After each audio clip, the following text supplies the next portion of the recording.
11 prayers. Treading water that they drowning. My head on a swivel. Yeah. It's only really my surroundings.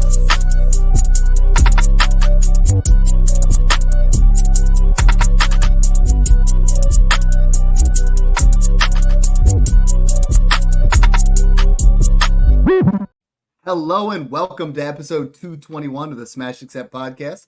I'm your host, Michael Royer. You can find me on Twitter at DynastyDadFF. This has been a crazy free agent signings the whole way across the board. We did a running back show. We did a quarterback show. Tonight it's going to be the wide receiver show. I first will introduce, you guys know him from the last couple of podcasts, maybe. Snoog, how you doing, brother? I'm doing good, Dad. I'm excited. I mean, wide receiver is my favorite position to go through, especially in Dynasty. And there's a lot that has changed, a lot of new homes for people. Some more updated today with Mike Williams as a Jet now. So I'm excited. We got Mung with us.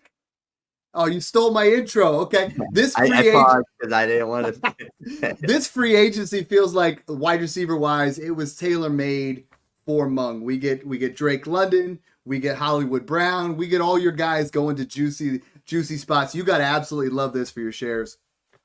Yeah, no excuses anymore, right? So Drake London finally gets a big quarterback upgrade. Hollywood Brown, if he can stay healthy, he has the best quarterback in the league. So hopefully we get to see some of these guys really shine, and hopefully, knock on wood, you never want to see any injuries, but hopefully some of these oft-injured wide receivers will stay healthy with their new teams.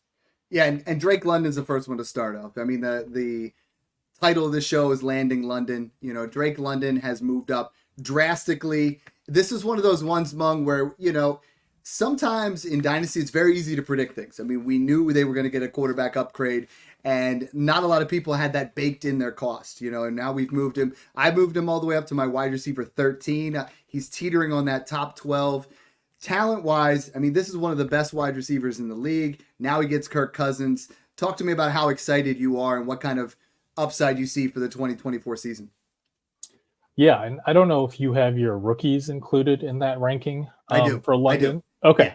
So I'll probably be around the same area as you right now. My current rankings, I've not included 2024 yet until after the NFL draft.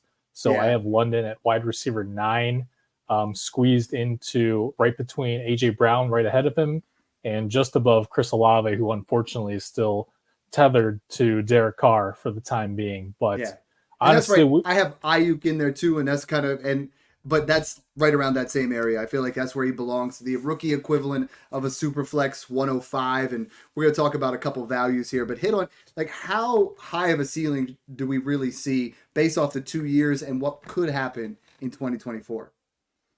Yeah, I mean, I think a lot of us were hoping that he was going to get an upgrade in the form of Justin Fields, but honestly, Kirk Cousins is better from a fantasy perspective, right? Not necessarily that Kirk Cousins would be a better fantasy quarterback than Fields when both are healthy, but for London's sake, I think Cousins has shown that he's happy to hyper target his wide receiver 1 once he builds that chemistry. And that's not to say that Drake London is as talented as Justin Jefferson, but we can see him ascend close to that tier. And again, Kyle Pitts is going to get some love as well. And Bijan, this really raises the entire fantasy production hopes of the Falcons offense as a whole.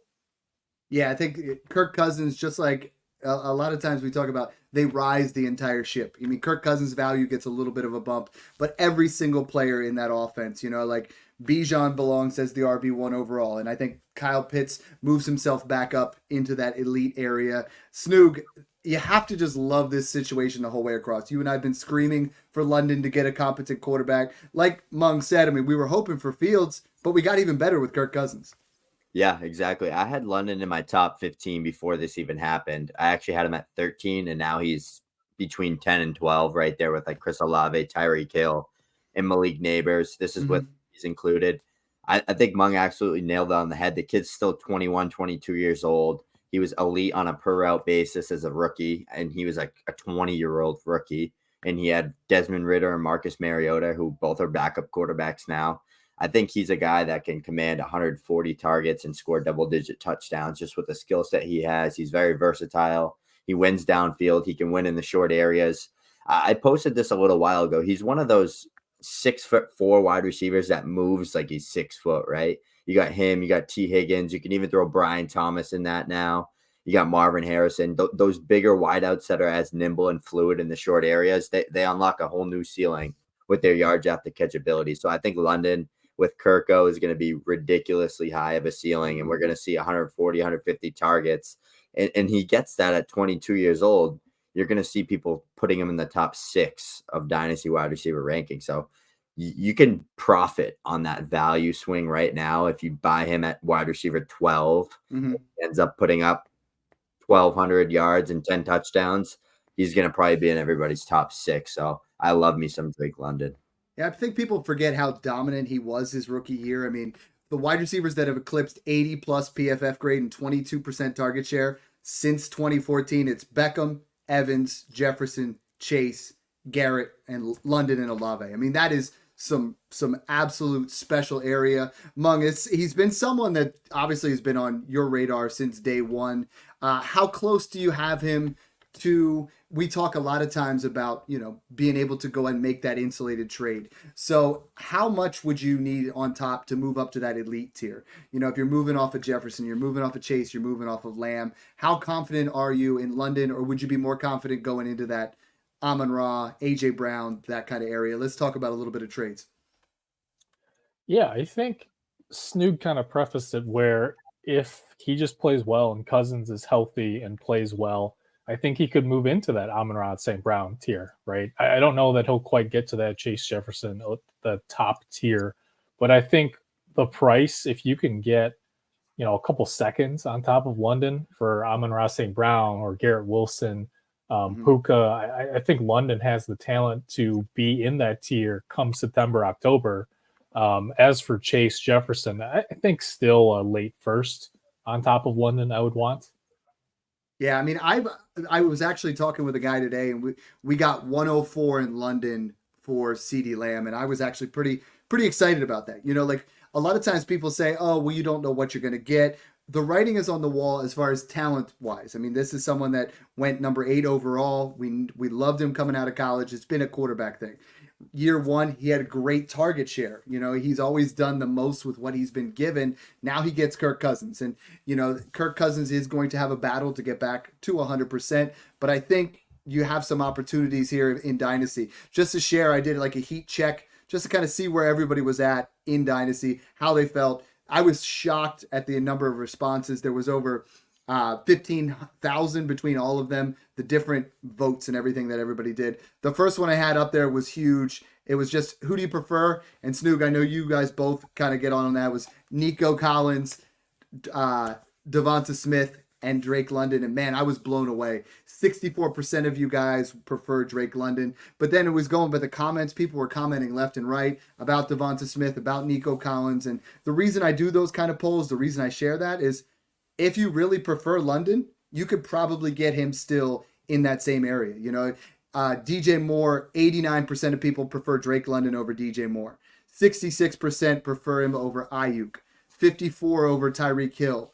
83% over Waddle. 77% over Olave, which really blew my mind. We have 79% over the 106, 51% over the 105, and then the one that really kind of gets me is Snoog, 57-43, Garrett Wilson versus Drake London. Now, this is the one I'm not willing to go off of because as a rookie, I had Garrett Wilson considerably higher than Drake London coming out.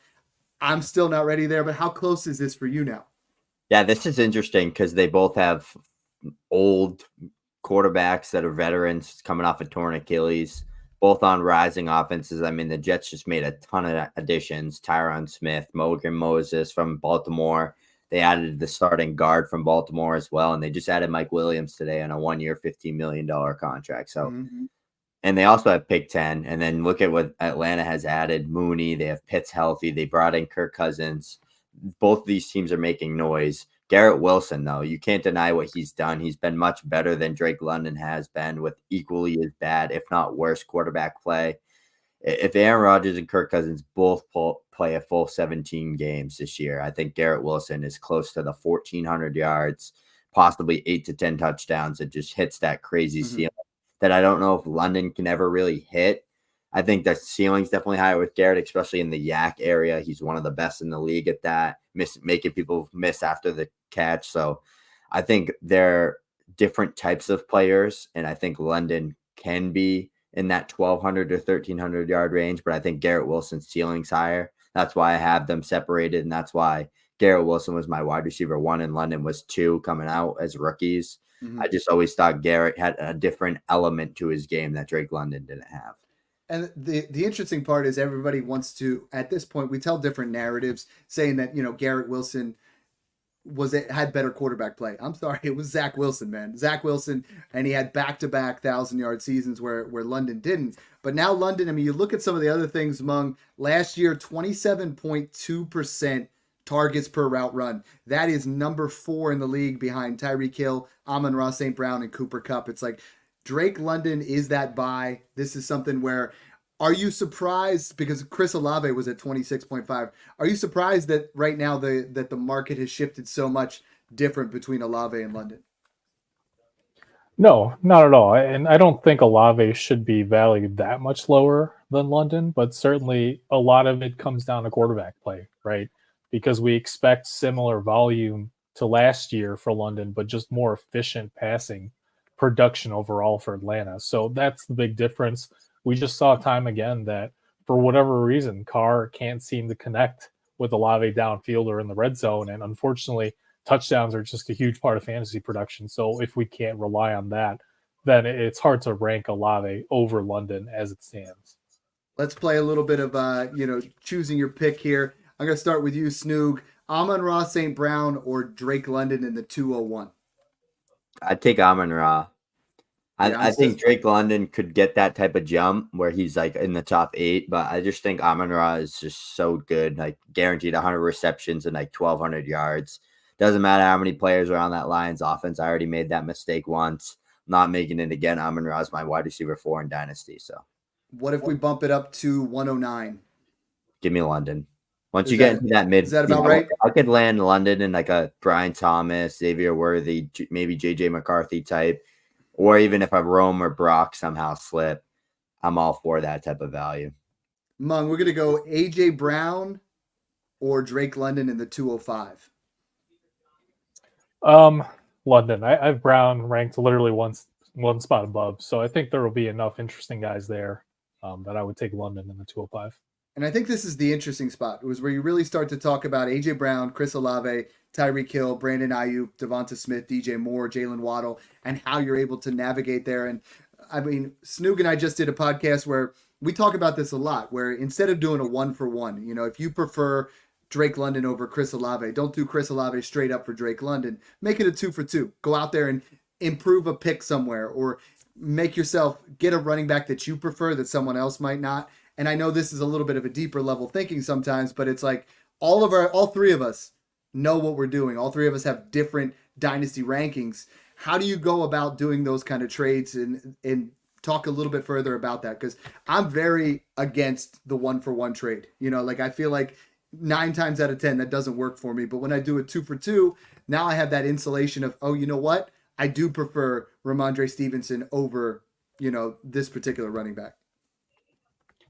Yeah, I think the 1-for-1s can still work as long as it's a win-win, right? Obviously, no one's trading, say, Rashee Rice for Kadarius Toney, anything like that. I think it makes more sense when it's different positions of need, right? A running back for a wide receiver or something. But I do think when it's close enough, right, where if someone really believes in Chris Olave and you would rather have Drake London and they're offering you London straight up, I think it still makes sense. At the end of the day, it just kind of depends on the roster. And it's a very case-by-case basis where the league has to understand why, right?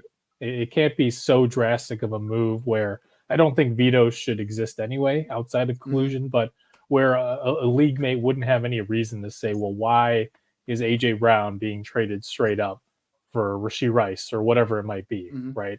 But again, I think as long as you believe in that player and you guys see differently between a tier, it's fine.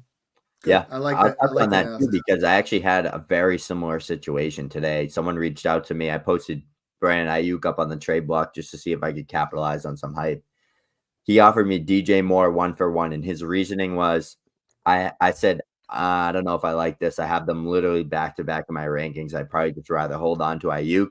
His reasoning was, I have Brock Purdy. That's why I wanted to do it. I wanted to get the stack. So that's something that I would like to touch on, is if you do want that stack, the 1-for-1 becomes even more valuable for you. So if you have DJ Moore and Ayuk back to back in your rankings, and you have Caleb Williams coming in, give me DJ Moore all day, because that stack is very valuable, especially when it's a real wide receiver 1 and a real quarterback 1 on your team. I have a couple guys here in the tier below, and a lot of times I'm trying to take that tier below, package a future second, even if in rebuilding, to get younger. And I just won in Smash 11, and the guy offered me, and Mung, I want to go with you first. He offered me Pittman and the 208 for Drake London, and I'm just not there. I'm trying to determine what you think is a in-between value, because if you look at guys like Pittman, DK Metcalf, T. Higgins, they're in that next tier right underneath Drake London. So what would it take for you, if you were trying to get younger, to tier up to a Drake London?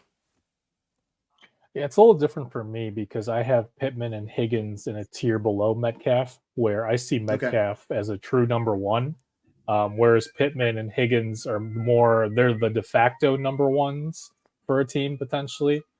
But I don't see them ever being, that go-to guy where they're racking up 150 plus targets.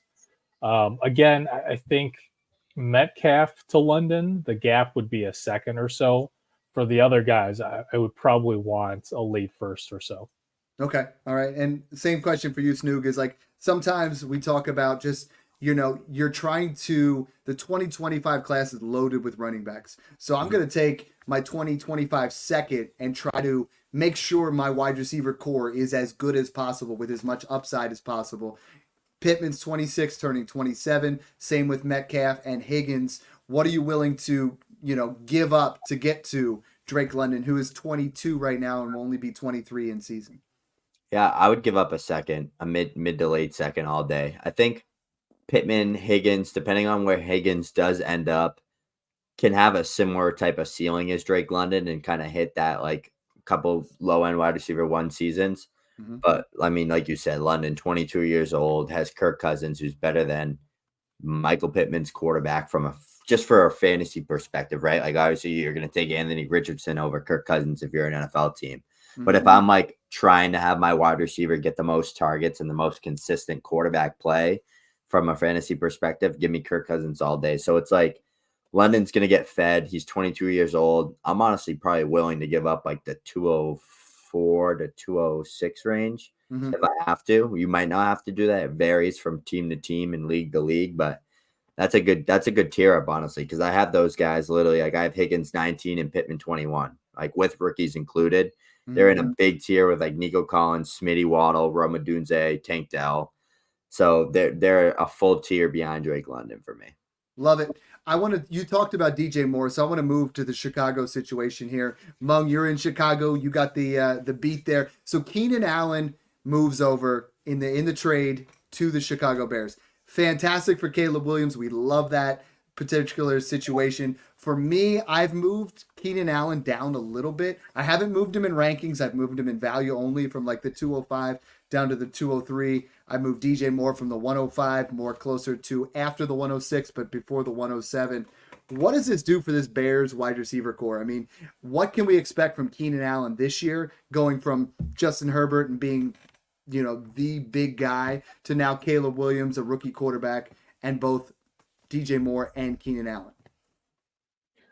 Yeah, this is a tough one, because it really depends on what happens in a month too, right? Because remembering that the Bears also have the 9th overall pick, which they could still trade up a couple spots, there's a non-zero chance that they're still not done adding to this wide receiver room. And if they do add an Odunze, something like that, that's filthy. That's it's great. That is. It's absolutely great Caleb. for the Bears and for Caleb Williams, but then you have a real messy target split, right? Because we saw last year in Seattle between DK Metcalf, Tyler Lockett, and Jackson Smith and Jigba. It's just maddening to try and figure out week to week until you see, who the quarterback has that chemistry with, the preferred areas of the field that they're targeting within that scheme. I think Moore is still the 1A over Keenan Allen, given the age gap, but certainly Allen's going to take a lot of those underneath targets, the check down targets. He's the he's the reliable veteran, right? Especially for a rookie quarterback coming in. So I don't see either of them being truly elite in fantasy. So for those reasons, like you said, I've moved Keenan Allen down a little bit because he's not going to see that monstrous target share that he did with the Chargers after Mike Williams went down last year. And similarly for DJ Moore, I don't see him being a true number one either while Allen's there, and especially if they continue adding. So I think where you had them ranked is about right. Snoog, I mean, I know you love DJ Moore. You and I were very high on him. If you have to choose today between DJ Moore, Devonta Smith, and Nico Collins, who's your guy? I'm going to take DJ Moore just because we saw what he could do with Fields. Caleb Williams is a much better quarterback and player. And it's just as a quarterback, right? Just at playing the position. I think DJ Moore, like Mung said, still has a lot of upside, especially in the touchdown and downfield aspect. We're all high on Caleb Williams. If he truly hits his ceiling, that this offense can support more than two weapons. We've seen it with Burrow, Herbert, all these guys. One thing also is how many games does Keenan Allen actually play a year? Like 10. So I think there's a good chance that DJ Moore gets a ton of targets. I'd primarily focus on him as the wide receiver one. He's fresh. He's 26 years old, coming off a monstrous season with this coaching staff. So I think Caleb Williams and DJ Moore connection is just going to light up football. Like Caleb Williams likes to push the ball downfield. Keenan Allen's going to be like that Adam Thielen on the Panthers, where he's that reliable underneath target and probably get like, they're both going to have 120, 140 plus targets, in my opinion, honestly. I like that. And I think for me, a lot of these guys that are 25 years old are just crazy value right now because everybody's so excited for the youth movement. They're so excited with new teams, so excited for rookies. But guys like Brandon Ayuk, Devonta Smith, DJ Moore, Jalen Waddle, they have become a value in startups. They're going considerably later than some of these other players. So I like that analysis. I want to talk about a couple other guys in that same value area as Keenan Allen. I mean, Mung, I absolutely love the Deontay Johnson trade. I think that he becomes a guy that we know he has low ADOT. We know those kind of things, but we're looking for a security blanket like Adam Thielen was last year for Carolina. I think Adam Thielen broke down by the end of the year, given age and just how much usage he has there. But I think Deontay Johnson's going to get a insane amount of 140 plus target season in Carolina and just be that guy for Bryce Young. Yeah, I don't disagree. I think he's a solid PPR wide receiver 3, maybe even wide receiver 2 in 2024. The big issue, as we even had in Pittsburgh, was are there going to be touchdowns, right? Mm-hmm. Because not only was he not utilized a ton in the red zone in Pittsburgh, but also how efficient is the Carolina offense going to be, right? We expect a step forward from Bryce Young, but that doesn't necessarily mean they're going to be top 12 in touchdown production or scoring efficiency this year. So at the end of the day, I think you're talking best case scenario, like a Jacoby Myers type season, right? Top 15 wide receiver in PPR, peppered with targets, and you're just hoping the touchdowns are going to be there. Yeah, I mean, and Adam Thielen was the top 10 wide receiver early on in the season, and I think you're right. He's probably going to be in that wide receiver 2 area, and I really like that for him, for his fantasy purposes, getting out from Pittsburgh, and I think Pittsburgh goes ahead and does what they always do, draft another wide receiver in the second round and have him compete there with Pickens and best of both worlds. The other guy that's in that same value area, Snoog, is Calvin Ridley. So a lot of people, this created a window to potentially sell Calvin Ridley. I actually traded Calvin Ridley and Aaron Rodgers for Christian Watson in the 25 first. It's probably late, but I don't care because I'm kind of out on Calvin Ridley. There was some flashes in Jacksonville that looked good. Should we be buying in Tennessee, or is this just better for Will Levis? Yeah, I mean, I don't think Jacksonville really used Calvin Ridley to his strengths. They had him in this weird, strict vertical role, and that's not the receiver he is. He's kind of more of that across the middle route runner, good separator type of player. He was like a vertical threat only, and you could tell he was rusty, right? He dropped a lot of passes. I hate the landing spot for him. They absolutely paid him out the gills, but I mean, they paid him like crazy. I hate Tennessee's landing spot. I'm not a Will Levis truther. if I'm a Calvin Ridley owner, the first thing I'm looking to do is turn him into Amari Cooper, right? Amari Cooper is always good. Doesn't matter who's throwing him the football. He's always just a really strong wide receiver too. Was last year, was the year before that. With Deshaun Watson, without Deshaun Watson, it doesn't matter. Turn Calvin Ridley into Amari Cooper. You might be able to get it straight up. You might have to add a little. I don't know what that market looks like, but I'm going to try to do that after this, and that's what you guys should do as well. I'm glad you said Amari Cooper because you're going to get a keep trade cut. Then I'm going to throw one to Mung, but I have him as my wide receiver 44, 45, 46. Amari Cooper, Keenan Allen, Calvin Ridley. Keep one, trade one, cut one. I'll keep Amari. He's the youngest. He shouldn't be that low. Yeah, I'll keep him. I think Amari Cooper turns like 23 tomorrow. Dude, he's been in the league forever, you know? Is that reoccurring joke of him? I'll probably trade Keenan Allen. I'll definitely cut Ridley. I think Keenan Allen's going to have a really good role with Caleb. I think Amari's going to have number one role with Watson, Flacco, whoever the hell ends up being the quarterback in Cleveland. And then Ridley with Mayo, man. No, Flacco's on the Colts now. The Browns quarterback room is one of the most interesting in football with Watson and then Jameis Winston and now Huntley. Jameis is quarterback. Amari's going for 1,500. And then something's going to shake up there because then they went out and signed Huntley as well, who's a capable backup, not necessarily the kind of money you pay for a third stringer. Mung, same question for you. Amari, Keenan, Ridley. Keep one, trade one, cut one, and also chime in more on Ridley in your description because I want to hear what your takes are with him coming to Tennessee as well. Yeah, I would also keep Amari Cooper. I think he's an underrated guy as long as he's healthy. He's a consistent producer, like Snook said. I would actually trade Ridley because I think there's a little bit of a sell window.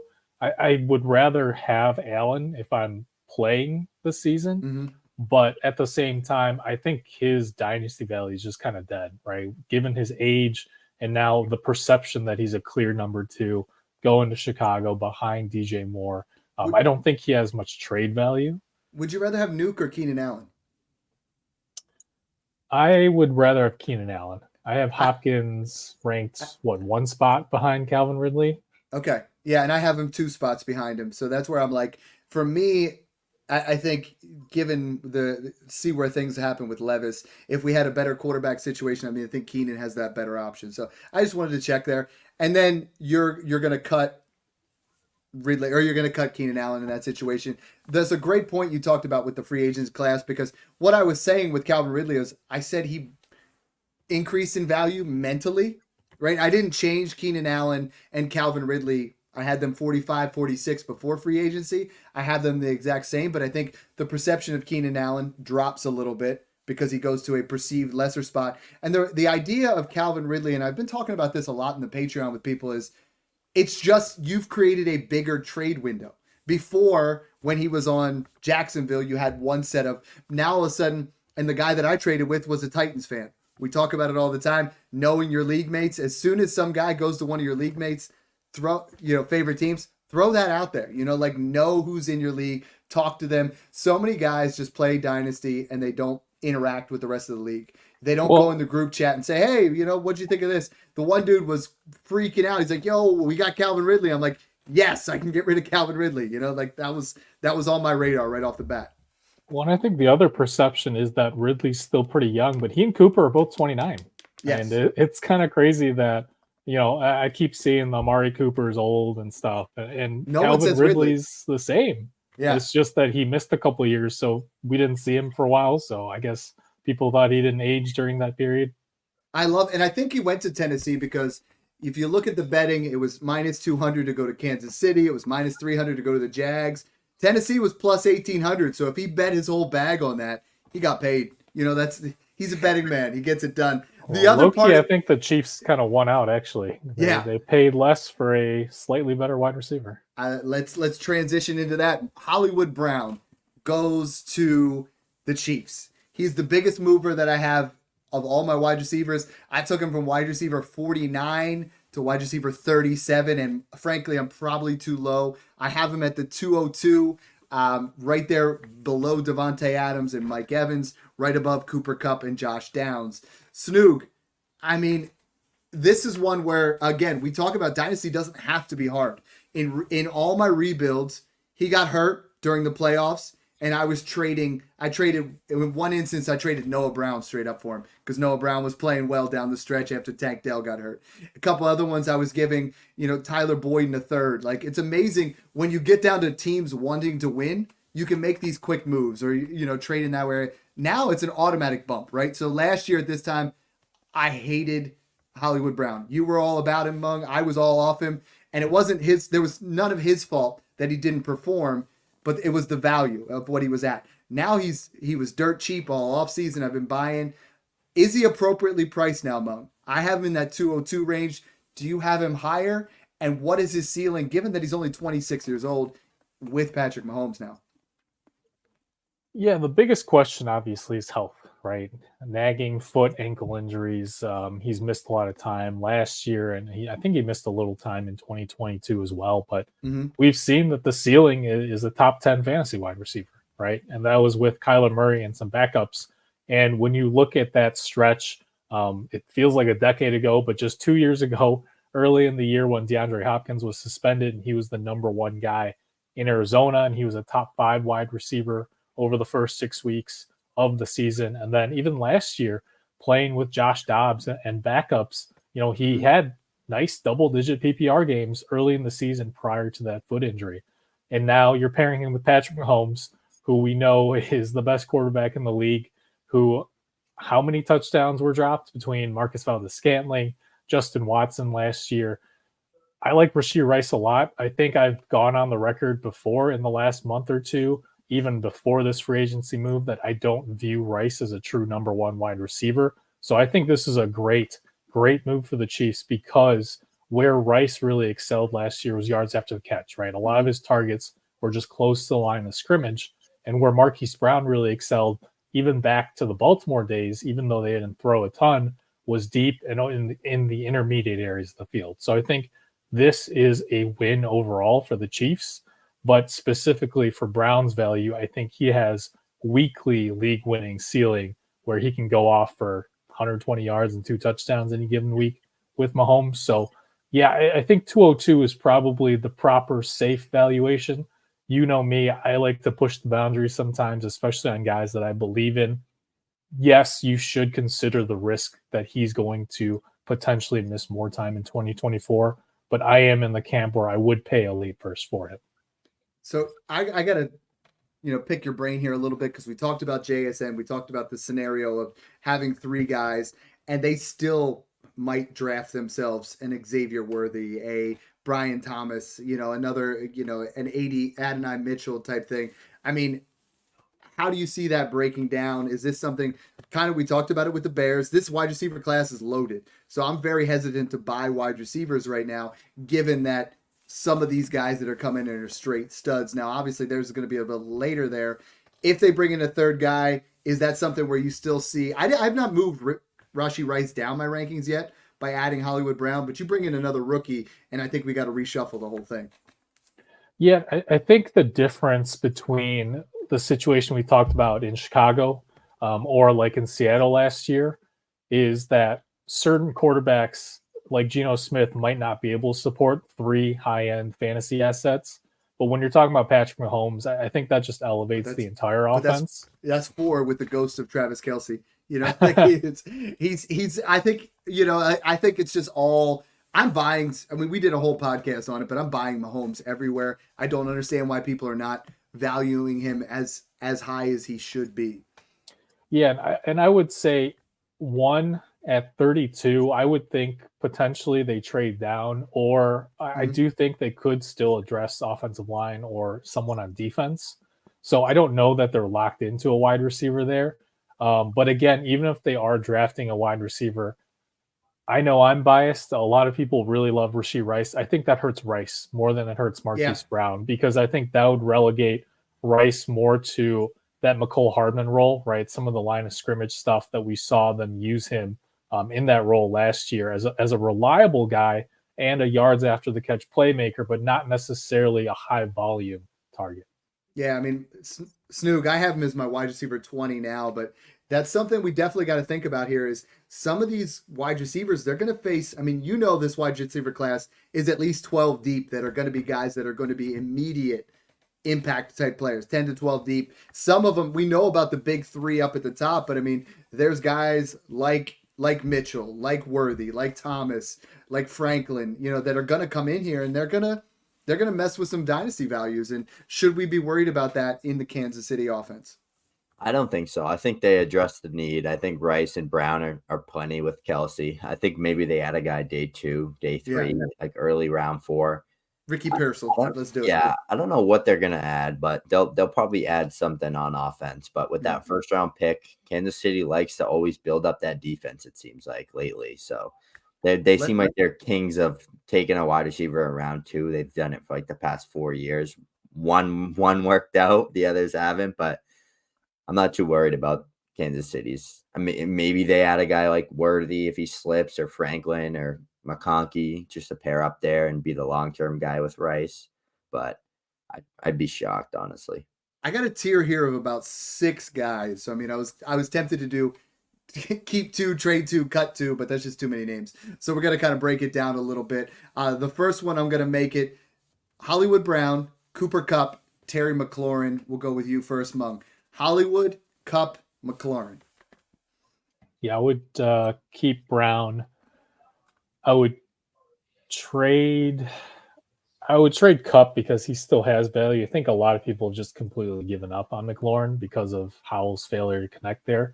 But I would keep McLaurin, I would cut McLaurin and trade Kupp because I think the return is going to be higher for Kupp. I love myself some McLaurin this year. I think, we saw what he was able to do with Jacoby Brissett when Sam Howell, for some reason, couldn't connect with him. I think a new quarterback there definitely has to help. So I low-key like all 3 of these guys for 2024. Mung, same question. Hollywood, Kupp, McLaurin. And it just feels weird to have Kupp down here. You know what I mean? But with Puka's ascendance and the Kupp's banged up last year, I feel like no one's paying a first. You got to look at that early second, and this is an interesting territory. I think you meant Snoog. Yeah, I'm sorry. You said Mung. I got it, though. Yeah, too many people. I'm getting old. You know what I mean? My birthday's coming up soon. Boomer moment. Yeah, dementia's kicking in. Hollywood, Kupp, McLaurin. Keep one, trade one, cut one. I would definitely keep Hollywood there. Just I think there's the most upside. He's the youngest. We've seen his ceiling. It was as high as it wasn't as high as Cooper Kupp, but it was higher than what Terry's has been. And I would say I would trade Terry. I think Terry is going to land Drake May or Jaden Daniels, and he's going to be a 150 target guy in year 1 and year 2 there. So I think he's a very underrated buy, and I think he's talented. Like, he's one of the better number ones that's just been underrated forever. We could see him finally boom onto the scene with the top 12 season in points per game. And I would cut Kupp. 31 years old. Dude's like a walk-in bandage. Yeah. Somehow he has no hamstrings, and his torn ACL seems to be catching up on him. I think he's still a good player, still a good value, but I'm selling off Kupp, honestly, if I'm being honest with you. So I think I'm selling all 3 for Amari Cooper plus. All day. I think this is the new show title. The next one I wanted to talk about is 3 other guys that are close and very similar playing styles: Deontay Johnson, Christian Kirk, and Chris Godwin. All 3 of those I have in that similar area between the 202 to 206.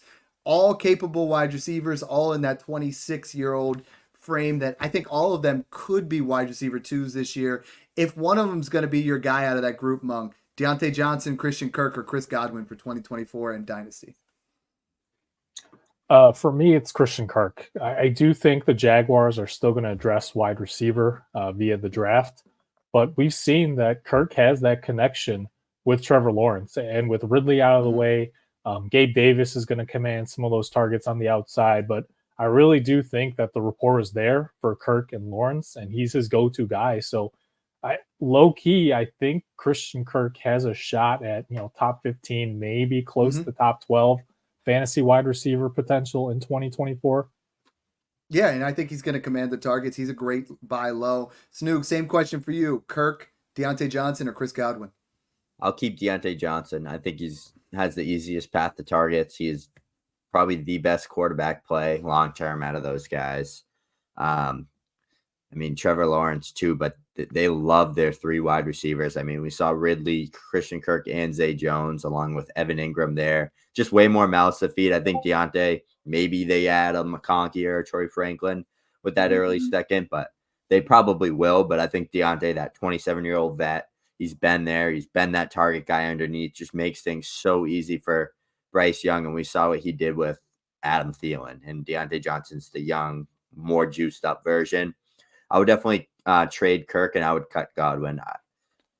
It's Godwin's sad a good with Godwin. player. If Godwin's a Baker good player, Mayfield, but I think it's the Mike Evans show. With I Baker. know. If I think if Evans left, I thought we could see Godwin as like a nice buy low. I thought if Baker left, same kind of thing. But he's all about Mike Evans. Yeah. I got to talk to you about this one. This makes no sense, but the Browns are going to Brown. You know, they go ahead and trade for Jerry Jeudy and then sign him today for a 3-year, $58 million after being wildly underproducing. I am blown away by this, but the Browns make their moves because that's why they stay the Browns. Are you investing at all in Jerry Jeudy, Mung? I mean, like, I was big on him, you know that, you know, and we were debating a lot between Sutton and Jeudy, and it's gone back and forth. But, I mean, now he goes to Cleveland, second fiddle behind Amari Cooper. This just feels like a time where if you can get anything based off the news that's in that second round value, I'm out on Jerry Jeudy. Yeah, I think you summed it up pretty well. Potentially number 3 behind Njoku, depending on how the targets go. Yeah, if I can get a second for Jeudy, I would gladly smash accept that. And I had him, you know, in that area of 209 to 211 with Jameson Williams, Michael Wilson, Jahan Dotson. You know, it is not a sexy area, that's for sure. You know, I think that's that area where you use these guys, Snoog, to upgrade somewhere else. Like, I don't own Jameson Williams very much. I don't own a lot of Michael Wilson. I don't own a lot of Jeudy, Dotson, you know, Marvin Mims types. I just use them as capital to move up to guys. I know we talked about that in the quarterback show, but if I can use one of those guys to move up to Amari Cooper, to Christian Kirk, I'm going to do that because I'm a little bit more, you know, bullish on those kind of guys. Yeah, I think the contract and them going out and grabbing him just shows that they are confident in Deshaun Watson, right? They're trying to build around him, get their weapons. I mean, if Deshaun Watson can get 75% back to his old self, I think Jerry Jeudy's a sneaky value. I still have a soft spot for him after that big breakout year in Denver where he had like 980 yards in like 12, 13 games. I thought he flashed the upside there and that he was going to make a some big noise last year, but the injuries held him back. It's like his hamstrings are made out of paper mache, but he's a great route runner. He's still a talented player. Hopefully he can slide in alongside Amari Cooper, who's a similar type of player, that elite route runner, kind of more that intermediate range, wins downfield as well. I think Amari Cooper is a good guy for him to shadow and play the number 2 behind. We could see a scenario where he's a top 24 guy, top 20 guy in a year, maybe a year or two in that Browns offense, but I don't know, man. I'm done getting burned by him, but I did end up trading for him before the contract and before he was traded. I got him and a third in 2024 for a 26 second, and I'm fine with that value. I'm confident that this team that I have will not be a early second, even that far down the road. But Jerry Jeudy, I mean, he's just a guy that he had the pedigree. Like, what happened? Like, why couldn't he hit that next level? He almost got there, but he didn't. So I'm excited to see how it kind of pans out. I wanted to see him. Yeah, I wanted to see him in Kansas City, or I wanted to see him somewhere that, because the dude gets open. But a matter of like your yards of separation don't matter when you're going to the wrong situations. And yeah, exactly. I think, you know, we'll see how things pan out in Cleveland. You know, a lot of people are really back in on Deshaun Watson. A lot of people he's very polarizing in that sense.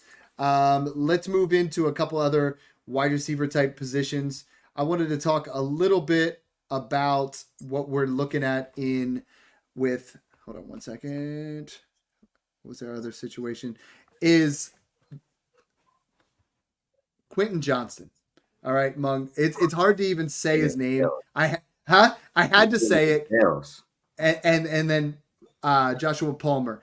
Who's the biggest winner from the Keenan Allen moving? We know they're going to take Neighbors or a Dunze or another person in there, but who's the biggest benefactor for you between Palmer and Quentin Johnston, and would you be investing in either?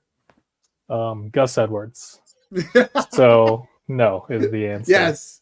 Yeah, I think it's pretty apparent what Harbaugh and Greg Roman want to do. Unfortunately, for fantasy value, Herbert is still a solid quarterback. Fantasy wise, I've moved him down a little bit as well. I just don't know that they're going to be throwing much. And at the end of the day, that's kind of a death knell for Josh Palmer, who I don't think was an elite talent to begin with. Quentin Johnson, who I didn't really believe in to begin with. And potentially they're going to take a top wide receiver, right? 5th overall. So I don't think if there's any way you can still sell Quentin Johnston or Josh Palmer for anything you can get, I would do that. I love when you bring that sense of humor in here, Mung. You know, like we've made several Mean Girls references. My daughter had a sleepover the other day. They put on Mean Girls the musical. I don't advocate it, man. The original's so much better. Snoog, speaking of originals and things that might not age well, yo, Mike Williams signs with the Jets, $15 million. So, I mean, over under on how many games if he plays 6 games or less. But Mike Williams, when he's on the field, puts up big numbers. Now he's coming off that ACL. Now he's there with Aaron Rodgers. I looked at this as a monster win for Garrett Wilson because now you get a deep threat on the opposite side of the ball that people have to respect. But it's not one of these wide receivers getting drafted round 1 where you're like, oh, wait a second. Now it's a Dunze and Garrett Wilson. Now it's Garrett Wilson and Mike Williams on the other side. And I love it. Yeah, exactly. And he's that kind of alpha X wide receiver that wins downfield that you want across from Garrett Wilson, because that allows the Jets offense to kind of use him in that chess piece type mold where they can get him in the slot, they can get him mismatches, they can get the ball in his hands behind the line of scrimmage. Garrett Wilson's a very versatile wide receiver. He can win on the outside, he can win all over, but it's better if he has a guy like Mike Williams that's stretching the field. Because who the hell was it before? Allen Lazard? Like they had everybody, like the number 1 corner was on Garrett Wilson. That was the main focus. Every single ball was going to Garrett Wilson. They got to have another guy out there that can make plays. I'm still a believer that they're going to bring in Brock Bowers at 10 with the recent Tyron Smith and Morgan Moses signings and trades from Ravens and from the Cowboys. Like, what are they going to do? Like, take a tackle now? Like, they have 2 starting tackles with who they've already had. They got the depth on the O-line now. It's prime Rome Odunze or Brock Bowers territory, and Garrett Wilson's going to feast no matter what with Aaron Rodgers there. So from one field stretcher to another.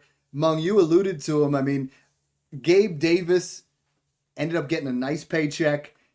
We saw some big game Gabe moments, but everybody's like, oh, he's going to have a better opportunity in Jacksonville. And it's like, no, from a fantasy value, you were in Buffalo as the wide receiver 2. Now you move to Jacksonville. I see him more as just a better for, Trevor Lawrence. You stretch the field a little bit more, get those kind of scenarios because you have Kirk, you have Ingram. Are you willing to invest in Gabe Davis again?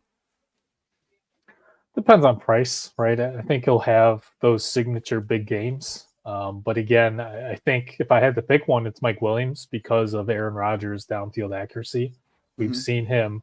It's kind of any remaining potential value for Lazard is probably gone at this point because Mike Williams is a better player as long as he's on the field.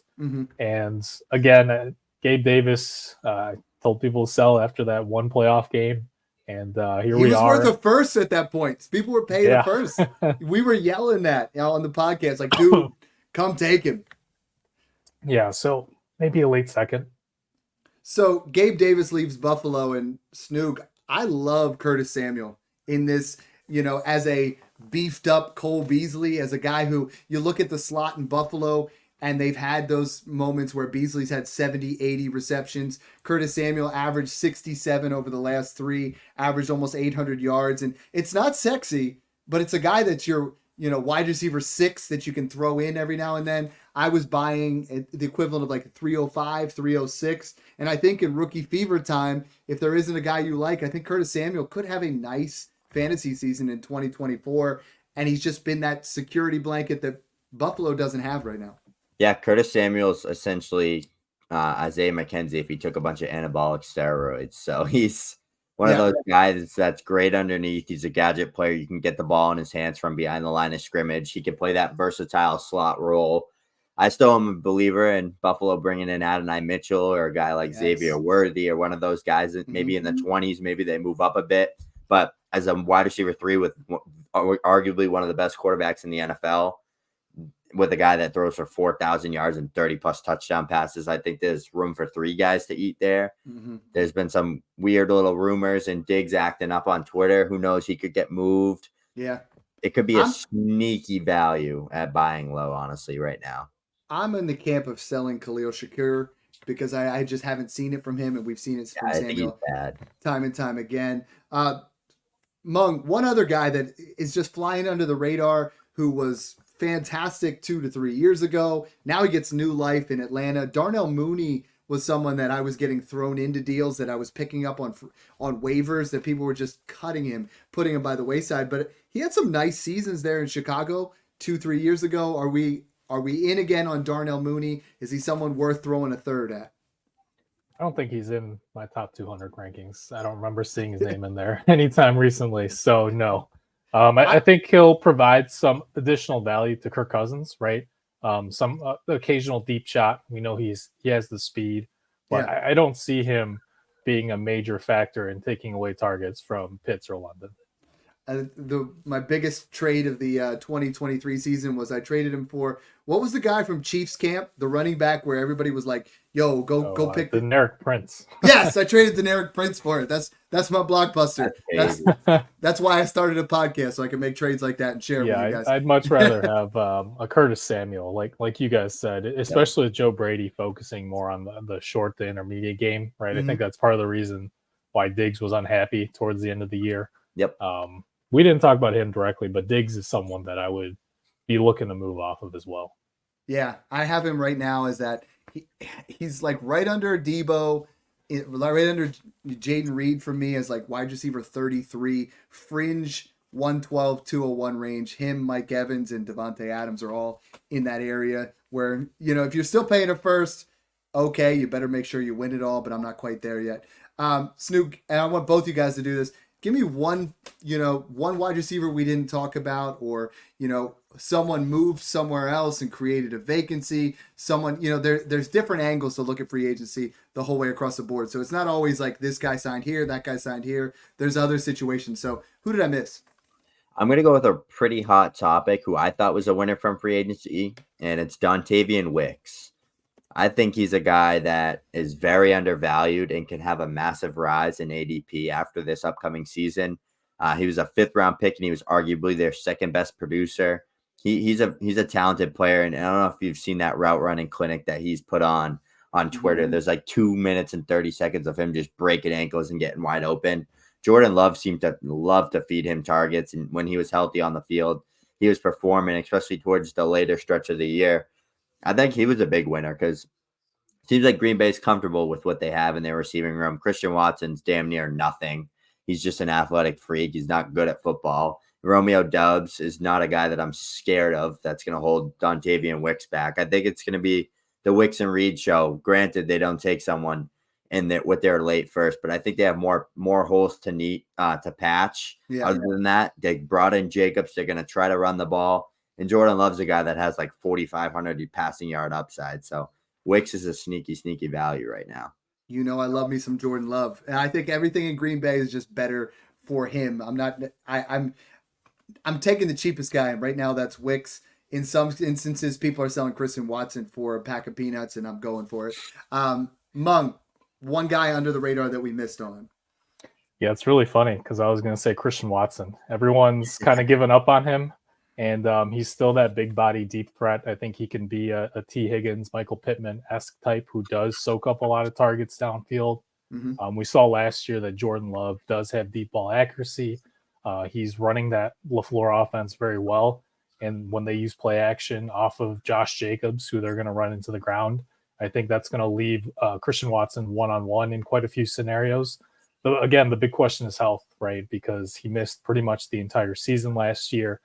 And I think that's partially why, because even when he did come back for a couple games towards the end of the year, at that point, there was just no chemistry between him and Love. And I think that's why a lot of people really like Jaden Reed and Wicks and, even Doubs to an extent.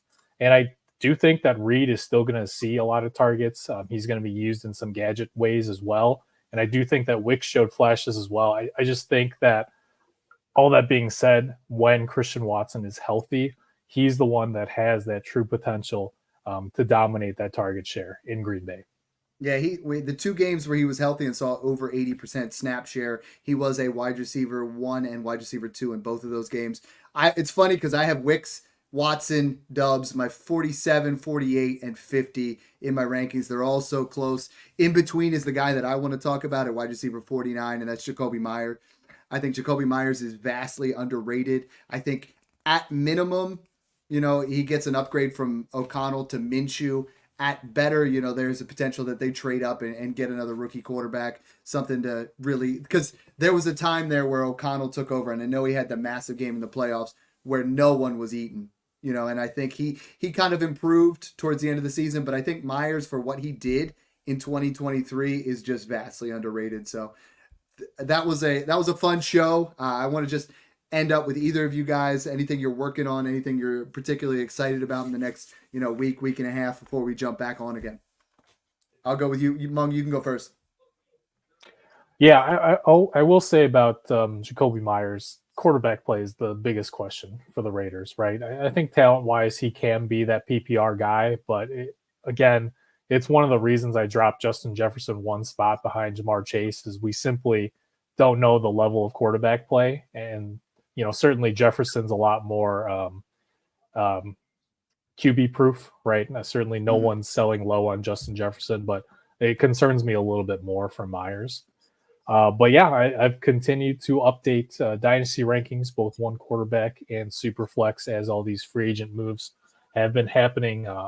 That's been slowing down a little bit, but soon we're going to be hearing more and more draft rumors. So I'll be adding those rookies into my rankings before too long. And before we know it, the NFL draft will be here. I'm pumped to see what happens, because I think this is a draft that could make or break franchises for the next 5 years.